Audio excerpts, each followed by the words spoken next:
Il 73% dei veneti sarebbe favorevole alla riapertura delle case chiuse, è il dato di un sondaggio condotto da Fabbrica Politica per il gruppo in Consiglio regionale del Partito dei Veneti. E così la proposta del candidato governatore Antonio Guadagnini è quella di superare la legge Merlin e riaprire le case di tolleranza. È proprio un'esigenza di civiltà e l'alternativa appunto non è quella prostituzione sì, prostituzione no. La prostituzione esiste in tutti i posti del mondo attualmente ed è sempre esistita in tutti i periodi storici, è impossibile eliminarla e allora bisogna farci i conti.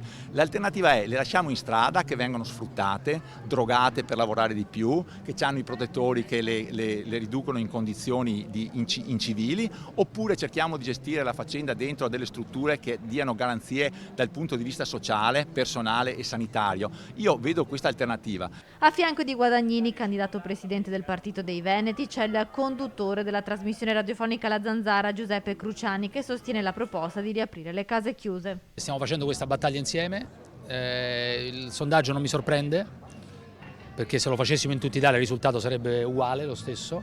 La stragrande maggioranza dei veneti e degli italiani è favorevole alla riapertura delle case chiuse o comunque a qualsiasi forma di legalizzazione della prostituzione. È una cosa secondo me di grande civiltà che potrebbe contribuire a togliere molte persone dalla strada, molte prostitute dalla strada, anche dalla schiavitù,